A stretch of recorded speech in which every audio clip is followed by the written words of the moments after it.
Se tudo correr bem, estamos vivendo um momento histórico lindo e novo. Os jovens terão nos dado uma lição.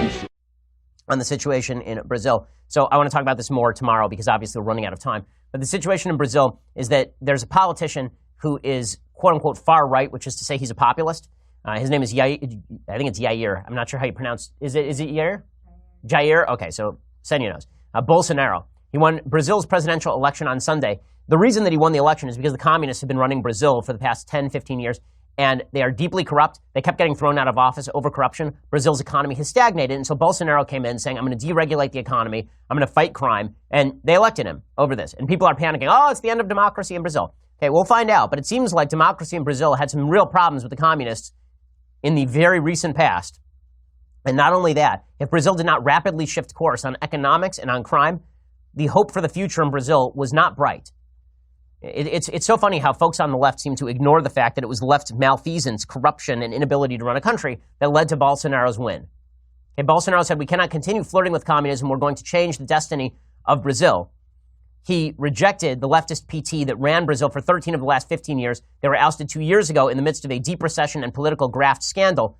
Bolsonaro won a sweeping victory. He won 55% of the vote. That is a very, very broad victory in Brazil. Folks who are panicking in the United States are panicking for the same reason that they look at Europe and they see right parties in Europe panicking.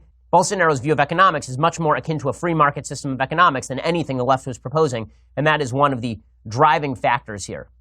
Brazil was misrun in a brutal fashion over the last 15 years. The old joke about Brazil that was always told is Brazil is the country of the future and always will be. Well, maybe if they actually shifted economic policy, maybe if they started tamping down crime, then things would change.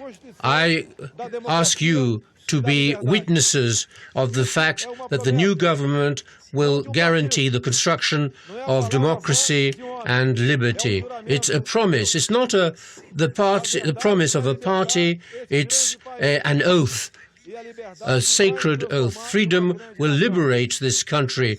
Freedom will turn us into a great nation. The truth will shine and will guide us as it has guided us all along and will continue to guide us. So if you like this kind of content, consider subscribing yourself to the channel. So it will help my channel to grow more. It's a way to show some gratitude to the work that I do. Thank you so much. So thank you every reporter who makes a comment over here. I may not reply of one, no, but I read all of them. You can be sure of that. Very sure. So thank you every reporter. I hope you have a blood perfect day. Wait. No, don't forget to share on your Twitter, on your WhatsApp, so every reporter can have access to this kind of content as well, and you are helping the channel so much.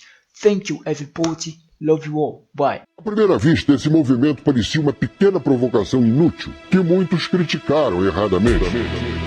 O Brasil parecia desabitado politicamente. De repente, reapareceu o povo. Os jovens despertaram porque ninguém aguenta mais ver a República paralisada por interesses partidários ou privados. É preciso uma política nova se reinventando. Se tudo correr bem, estamos vivendo um momento histórico lindo e novo. Os jovens terão nos dado uma lição. Corrupto vai pro inferno com passagem só de ida. O gigante acordou e vai foder com a tua vida.